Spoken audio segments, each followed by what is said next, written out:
Hello दोस्तों, स्वागत है आप सभी का आप सभी के प्यारे YouTube channel engineers career institute पर। तो दोस्तों, आज के सेशन में हम बात करने वाले हैं कि स्टूडेंट लाइफ में आपके साथ में बहुत सारी ऐसी प्रॉब्लम्स होती हैं और उन प्रॉब्लम्स की वजह से आप बहुत ज़्यादा डरे हुए भी रहते हो कि सर जैसे मैं पढ़ाई करता हूँ, मुझे चीज़ें ज़्यादा दिन तक याद नहीं रहती है। सर मैं जल्दी से भूल जाता हूँ। उसके बाद में दूसरी प्रॉब्लम ये होती है, सर बहुत ज़्यादा डिस्ट्रक्शन होता है। सर पढ़ाई करते हैं 15-20 मिनट आधे घंटे बाद में जो है मन करता है घूमने चले जाए, तो इस तरह का डिस्ट्रक्शन होता है। सर जो डीमोटिवेशन बहुत ज़्यादा आता है। तो ये जो सारी प्रॉब्लम्स से कि आप जो है डीमोटिवेशन फील होता है, आप चीजें जल्दी भूल जाते हो, इन सभी प्रॉब्लम्स का सॉल्यूशन आज की वीडियो में आपको मिलने वाला है। तो ये वीडियो आज का बहुत ज्यादा इंपॉर्टेंट होने वाला है। तो इस वीडियो को अच्छा लगता है तो आपको दोस्तों को शेयर भी करना है और लाइक भी करना है। तो दोस्तों, मैं बात करने वाला हूं आज ऐसे 5 इंपॉर्टेंट टिप्स मैं आपको देने वाला हूं। ये अगर आप फॉलो करते हैं तो डेफिनेटली आपको बहुत ज्यादा इंप्रूवमेंट है वो आपकी पढ़ाई के अंदर देखने को मिलने वाला है। तो अगर हम बात करें, यहां पर स्टार्ट करते हैं आज के सेशन को बिना टाइम वेस्ट किए। तो देखो, सबसे पहला जो आपके पास में सॉल्यूशन है, पहली चीज जो आपको ध्यान रखनी है, फर्स्ट टिप जो है उसको मैं एक छोटे से एग्जांपल से आपको बताता हूं कि एक बार क्या होता है कि अर्जुन जो है भगवान श्री कृष्ण को कहते हैं कि भगवान मुझे इतना बड़ा जो है वो युद्ध लड़ना है और मुझे समझ में नहीं आ रहा है कि मैं इतना बड़ा युद्ध है वो लड़ पाऊंगा या नहीं लड़ पाऊंगा, इतना सारा जो है मैं मैनेज कर पाऊंगा या नहीं कर पाऊंगा। तो ये सारी चीजें जो है मुझे थोड़ा दुविधा में डाल रही है कि ये इतना बड़ा युद्ध कैसे लड़ेंगे, हम किस तरीके से करेंगे। तो भगवान श्री कृष्ण अर्जुन को कहते हैं कि अर्जुन, एक बात याद रखना कि जिंदगी का एक रूल है कि जैसा आप सोचते हो ना वैसा हमेशा आपके साथ में होता है। अगर आपने ये सोचा है कि यार ये युद्ध जो है मैं जीतने वाला हूं, तो डेफिनेटली तुम ये युद्ध जीतोगे, तुम्हें कोई नहीं हरा सकता है। और सेम आपके साथ में भी ये होता है कि ध्यान रखना, लाइफ का एक रूल है कि जैसा हम सोचते हैं वैसा ही हमारे साथ में होता है। आपने बहुत बार आपके साथ में लाइफ में भी ऐसा हुआ होगा कि आपने एकदम से पॉजिटिव सोचा होगा, आपने सोचा होगा कि यार ये काम होना चाहिए, लेकिन वो दिल से सोचा होगा, दिमाग से पूरा कंसंट्रेशन करके सोचा होगा और वो काम उस दिन हुआ होगा। तो इसलिए मैं आपको बोल रहा हूं कि सबसे पहला जो चीज है वो है आपके पास में कि सेल्फ कॉन्फिडेंस होना जरूरी है। अगर मान लो मैं कितना ही बोल दूं कि आपका सिलेक्शन हो जाएगा, नहीं, आपका सिलेक्शन तभी होगा जब आपके अंदर से कॉन्फिडेंस आएगा। तो सबसे पहली चीज जो है वो है हमारे पास में सेल्फ कॉन्फिडेंस। ध्यान रखना, सेल्फ कॉन्फिडेंस बहुत ज्यादा जरूरी होता है। किसी भी एग्जाम को, किसी भी अगर एग्जाम को क्रैक करना है तो आपको सेल्फ कॉन्फिडेंट होना पड़ेगा। अब बात ये, सर सेल्फ कॉन्फिडेंस कैसे आएगा? तो सेल्फ कॉन्फिडेंस आपके पास में तभी आएगा जब आप क्या करोगे कि रेगुलर रूटीन फॉलो करोगे। हमारी आदत क्या होती है कि हम क्या करते हैं, एक दिन पढ़ लिए, फिर 4 दिन हमने पढ़ाई नहीं की, फिर उसके बाद में हमने 2 दिन पढ़ लिया, फिर 5-10 दिन पढ़ाई नहीं की। अगर आप इस तरीके से अगर आप पढ़ाई करते हैं तो कभी कॉन्फिडेंस नहीं आता है। सेल्फ कॉन्फिडेंस आपका बिल्डअप तब होगा जब आप कंटिन्यूअसली एक रेगुलर जो रूटीन होता है ना उसको आप फॉलो करेंगे। अगर आप ये फॉलो करते हैं, ध्यान रखना, रेगुलरली अगर आप रूटीन फॉलो करते हैं तो डेफिनेटली आपको जो है वो सेल्फ कॉन्फिडेंस आपका अपने आप बढ़ेगा और फिर उसके बाद में आपको अंदर से आवाज आएगी कि यार मेरा सिलेक्शन होने वाला है, मैं इस बार पेपर में आग लगाने वाला हूं, मैं पेपर को फोड़ने वाला हूं। तो ये आवाज आपके अंदर से आनी चाहिए, ध्यान रखना। और जिस दिन अगर आपके अंदर से ये आवाज आ गई ना कि मेरा सिलेक्शन होने वाला है, मैं बोल रहा हूं कि दुनिया की कोई भी ताकत आपका सिलेक्शन नहीं रोक सकती है। तो सबसे पहली चीज ध्यान रखना है, कभी भी आपका खुद का कॉन्फिडेंस है वो लूज नहीं होना चाहिए। अपना कॉन्फिडेंस हमेशा हाई रखो, चाहे वो अभी आप एग्जाम देने जा रहे हो, चाहे 20 दिन बाद आपका आरआरबी जेई का एग्जाम है, चाहे अभी आप एग्जाम दे रहे हो 2 दिन बाद आपका एग्जाम है, लेकिन कॉन्फिडेंस ये होने वाला है कि मैं पेपर फोड़ने वाला हूं, मेरा जो पेपर है वो मैं सिलेक्शन होने वाला है। और वो कॉन्फिडेंस आएगा कहां पर? जब आपको नॉलेज होगा दिमाग के अंदर, और नॉलेज कब आएगा? जब आप कंटिन्यूसली पढ़ाई करोगे। तो ये पहली चीज है कि अगर आपको सेल्फ कॉन्फिडेंस अपने अंदर डेवलप करना है, आपको एक कंटिन्यूसली पढ़ाई करनी पड़ेगी, चाहे 2 आवर पढ़ाई करो, चाहे 3 आवर पढ़ाई करो, बट कंटिन्यूसली रूटीन आपको फॉलो करना पड़ेगा। और ये कॉन्फिडेंस समय के साथ में जो है आपके अंदर आएगा, और जिस दिन ये आ गया ना, मैं आपको बोल रहा हूं आप एग्जाम क्रैक कर लोगे। दूसरी चीज हमारे पास में होती है कि सर सेल्फ कॉन्फिडेंस के बाद में डू योर ड्यूटी। आपको सभी को पता है कि आप सभी का काम क्या है। स्टूडेंट लाइफ में हमारा काम क्या होता है? सर हमारा काम होता है पढ़ना। लेकिन हमारी गलती क्या होती है कि जो हमारा काम होता है ना वो नहीं करते, दूसरे काम हम बहुत फोकस करते हैं। जैसे मान के चलो, हमारे पास में हमारी आदत क्या होती है कि दोस्त का बर्थडे आ गया, अब 2 दिन से हम प्लानिंग में लगे हुए कि दोस्त के बर्थडे को सेलिब्रेट करना है, पढ़ाई जो है वो साइड में, पढ़ाई नहीं करनी, क्लास छोड़ दी, सब कुछ कर दिया, बस उसको सरप्राइज देना है। बेटा अभी आपको जो है, आपको इन चीजों पर अपना बिल्कुल टाइम वेस्ट नहीं करना। ये बहुत कीमती समय है, बहुत कीमती टाइम है। आपको बर्थडे सेलिब्रेशन, कोई फंक्शन, कोई शादी सेलिब्रेशन, इस पर आपको वेस्ट नहीं करना है, क्योंकि आने वाले अगर आप 6 महीने में अगर कोई सेलिब्रेशन नहीं करते हैं, अगर आप कुछ भी अगर टाइम वेस्ट नहीं करते, कोई करोड़ों का नुकसान नहीं हो जाएगा।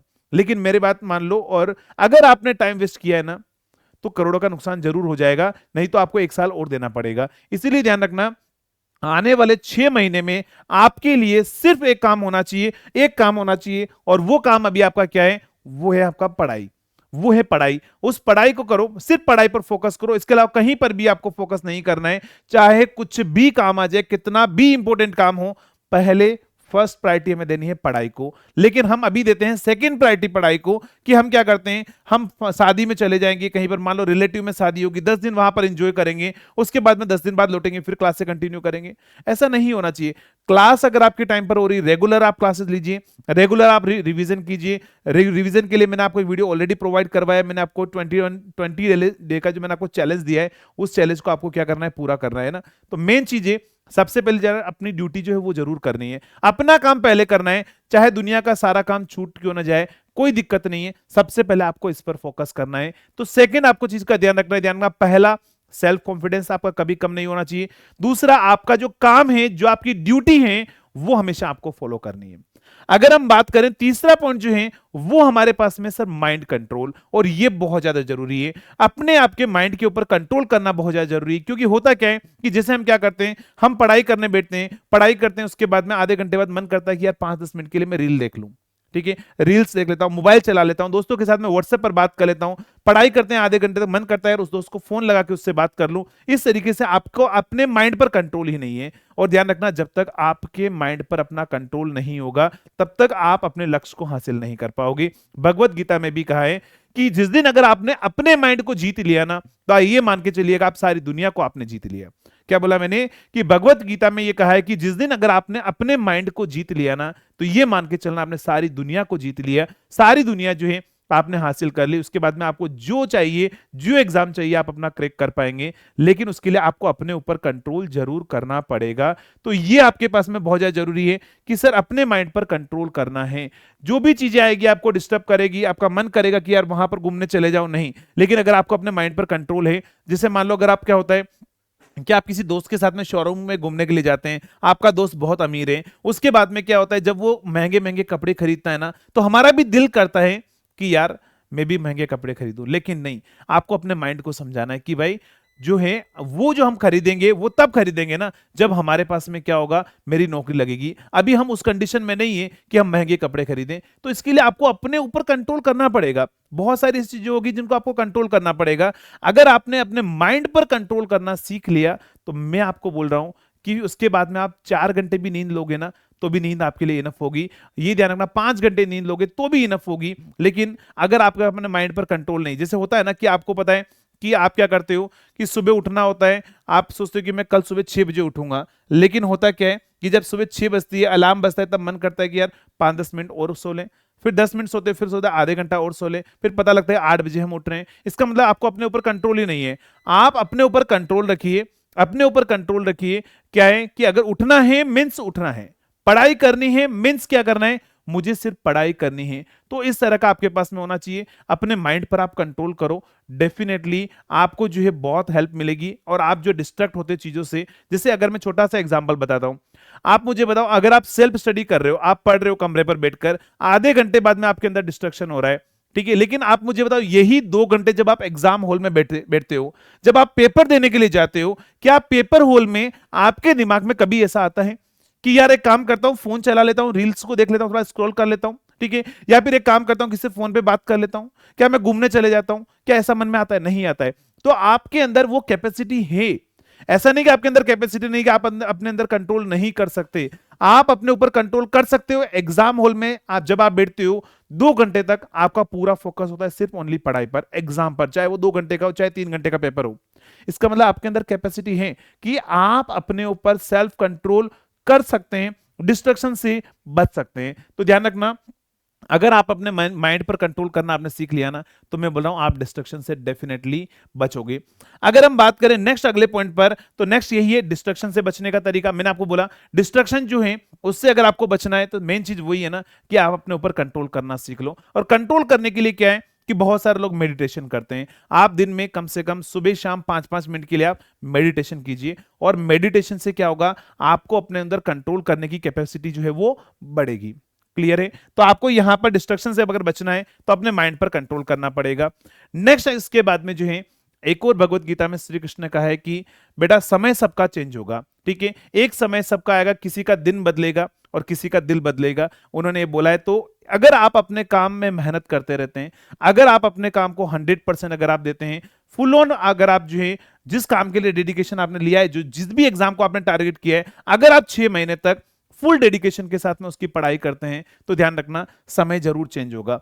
लेकिन हम क्या करते हैं कि मान लो अगर हमने एक एग्जाम दिया, हमारा एक एग्जाम में सिलेक्शन नहीं हुआ, उसके बाद में हम ये सोचते हैं कि यार मैं इस एग्जाम के लिए नहीं बना हुआ हूं। नहीं बेटा, समय चेंज होगा, लेकिन उसके लिए आपको थोड़ी सी हो सकता है मेहनत करनी पड़े, थोड़ा सा आपको टाइम देना पड़े, चीजों को आप जो है समय दीजिए। और ध्यान रखना, इस वक्त को थोड़ा सा वक्त देकर देखो, ये जो वक्त है ना, ये आपका आगे आने वाला वक्त जो है वो बदल देगा। लेकिन अभी फिलहाल के लिए आपको थोड़ा सा जो है अपने ऊपर समय देना पड़ेगा, बाकी सभी चीजों से परे होकर जो है आपको सिर्फ यहां पर फोकस करना पड़ेगा। चाहे कितनी भी दिक्कत आ जाए, कितनी भी मुसीबत आ जाए, सिर्फ आपको अपनी ड्यूटी करनी है। और वो ड्यूटी अभी आपकी सिर्फ है स्टूडेंट लाइफ में, वो है सिर्फ पढ़ाई, ठीक है। तो अगर आप इन सभी चीजों का अगर आप ध्यान रखते हैं, ठीक है, क्योंकि समय की कीमत बहुत है, ध्यान रखना, समय की कीमत बहुत है। बहुत बार क्या होता है कि आप लोग सोचते हो कि यार मैं 8 बजे पढ़ने बैठूंगा, मैं जब 8 से 8:15 हो जाते हैं ना, तो उसके बाद में क्या आप सोचते हो कि यार नहीं यार, एक काम करता हूं, मैं 8:30 बजे पढ़ने बैठूंगा।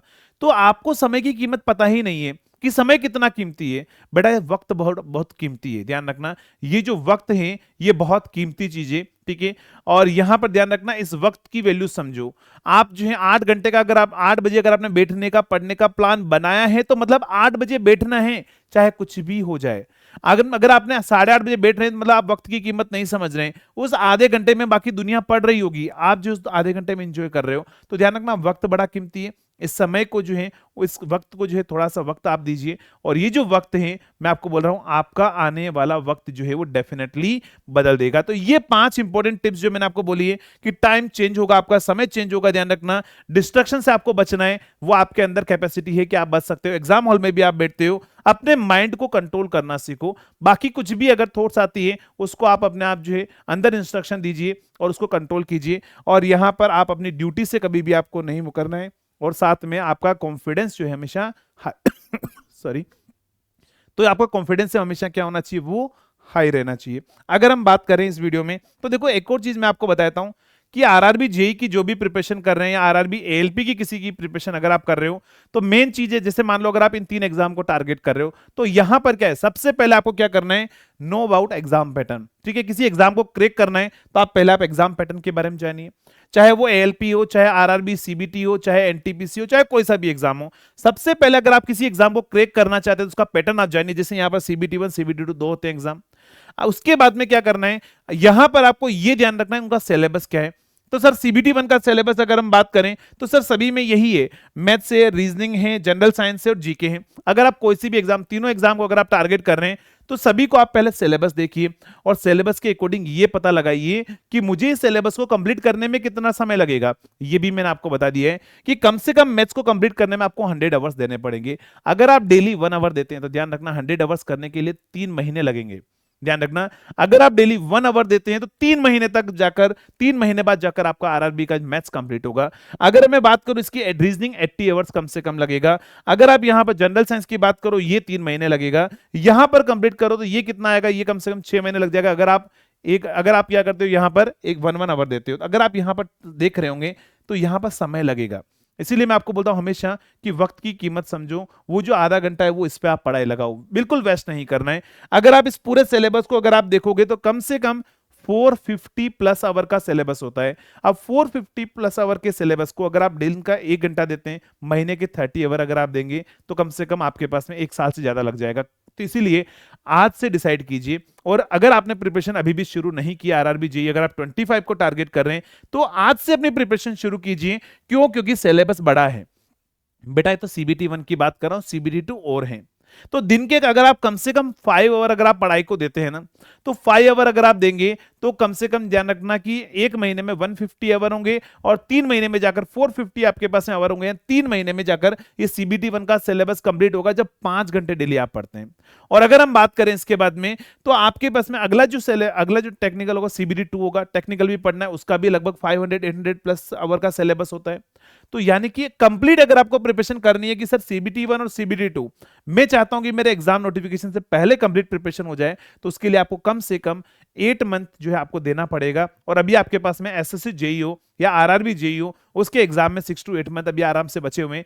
तो अभी से अगर आप प्रिपरेशन शुरू करते हैं तो डेफिनेटली जब आपका एग्जाम आएगा, नोटिफिकेशन आएगा, तब तक आपका सारा सिलेबस जो है वो कंप्लीट हो चुका होगा और आप जो है फिर पूरे प्रिपेयर हो चुके होंगे। तो सबसे पहले अगर आपको क्रैक कर रहा है तो ध्यान रखना इनके सिलेबस के बारे में पता होना चाहिए। इसके बाद में अगर हम बात करें तो सिलेबस अगर मैंने यहाँ पर सब कुछ दिया हुआ है कि मैथमेटिक्स में क्या क्या आपको पूछेगा टॉपिक, जनरल रीजनिंग में क्या पूछेगा, जनरल अवेयरनेस में क्या पूछेगा, जनरल साइंस में क्या पूछेगा, RRB JEE CBT 1 का सिलेबस भी है, RRB ALP CBT 1 का भी है, RRB NTPC का भी है। अगर आप कंपेयर करोगे तो CBT 1 का जो सिलेबस है ना, आप यहाँ पर RRB JEE, RRB ALP और RRB NTPC अगर आप कंपेयर करोगे तो लगभग 90% CBT 1 का सिलेबस सेम है। हाँ, लेवल ऑफ क्वेश्चन का जो है वो लेवल थोड़ा सा ऊपर नीचे होता है, बाकी सिलेबस पूरा सेम है। तो यानी कि आप जो प्रिपरेशन है अपनी अभी से स्टार्ट कर सकते हैं। तो सबसे पहले ध्यान रखना, किसी भी एग्जाम को क्रैक करना है तो आपको क्या करना होगा, यहां पर क्रैक करने के लिए मेन 3 चीजों की रिक्वायरमेंट होती है। वो होता है हमारे पास में, अगर आपको सिलेक्शन चाहिए तो आपको बेस्ट क्वालिटी कंटेंट आपको चाहिए, और बेस्ट क्वालिटी कंटेंट आपको इंजीनियर्स कैरियर इंस्टीट्यूट पर जो है आपको, अगर आप देखोगे चाहे टेक्निकल चाहे नॉन टेक्निकल, दोनों में द बेस्ट क्वालिटी कंटेंट आपको मिल रहा है। उसके बाद में चाहिए सर प्रीवियस ईयर क्वेश्चन चाहिए। तो ये जो प्रीवियस ईयर क्वेश्चन है, अगर आप एप्लीकेशन पर जाकर चेक करेंगे तो आपको प्रीवियस ईयर क्वेश्चन जो है ओनली 49 रुपीज के अंदर पूरे प्रीवियस ईयर क्वेश्चन, चाहे टेक्निकल हो चाहे नॉन टेक्निकल हो, वो आपको प्रोवाइड हो रहे हैं। अगर हम बात करें यहाँ पर टेस्ट सीरीज, तो वो भी आपको एप्लीकेशन में जाकर चेक करेंगे तो टेस्ट सीरीज भी आपको मिल रही है। तो ये 3 चीजें हैं, अगर आप एग्जाम में सिलेक्शन लेना चाहते हैं तो आपको बेस्ट क्वालिटी कंटेंट आपको चाहिए जो आपको राइट डायरेक्शन में गाइडेंस करे।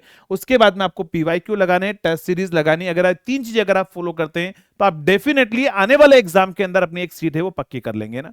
इसके बाद में अगर हम बात करें तो यहां पर मैंने आपको बता दिया कि ये हमारे पास में क्या है, 5 इंपॉर्टेंट जो है पॉइंट है, इनको आपको क्या करना है, फॉलो करना है। और अगर आप चाहते हैं इंजीनियर्स कैरियर इंस्टीट्यूट के साथ में जुड़ना, तो आप अपनी प्रिपरेशन आज से ही शुरू कर सकते हैं। जिसमें RRB का हमारे पास में अगर हम बात करें यहां पर नॉन टेक्निकल, ध्यान रखना अगर हम बात कर रहा हूं मैं यहां पर, सबसे पहले अगर मैं बात करता हूं यहां पर स्पेशल ऑफर जो हमारे पास टेक्निकल प्लस नॉन टेक्निकल, अगर आप इलेक्ट्रिकल ब्रांच से हैं तो वो आपको 1 ईयर के लिए आपको ये दिख रहा होगा 1499, लेकिन ऐसा नहीं है। ये जो अभी प्राइस है कुछ लिमिटेड टाइम के लिए, ये जो प्राइस है ये 1299 में आपको मिल रहा है, और 2 ईयर की जो प्राइस है वो 1499 आपको मिल रही है। तो ये जो ऑफर है ये पहले प्राइजेस थी, जो अभी प्राइजेस बहुत डाउन है। आप अपनी प्रिपरेशन अभी से शुरू कर सकते हैं। और अगर आप में से कोई चाहता है कि सर मुझे क्या करना है, ओनली क्या करना है, नॉन टेक्निकल पढ़ना है, तो नॉन टेक्निकल के लिए भी अलग से एक विजय बैच चल रहा है। उस विजय बैच में आपको 499 रुपीज में आपको कंप्लीट नॉन टेक्निकल, चाहे मैथ्स हो चाहे रीजनिंग हो चाहे कोई सा भी आपके पास में GS हो GK हो, सारी चीजें ओनली 499 रुपीज में आपको मिल रही है। तो आप अपनी प्रिपरेशन आज से ही शुरू कर सकते हैं। लेकिन ध्यान रखना, प्रिपरेशन आप तब जाके शुरू करना है, तब जाकर आपको पहले आपको क्या करना है, जो मैंने आपको गाइडेंस प्रोवाइड किया है उसको फॉलो करना है, कि आने वाले 6 महीने तक फिक्स कर लेना है कि मुझे इसी राह पर चलना है और मुझे अपना जो सिलेक्शन है वो सिक्योर करना है। क्लियर, समझ में आ गया? तो ये आपके लिए एक छोटा सा गाइडेंस मेरी तरफ से था, और मिलेंगे नेक्स्ट वीडियो में। तब तक के लिए थैंक यू सो मच।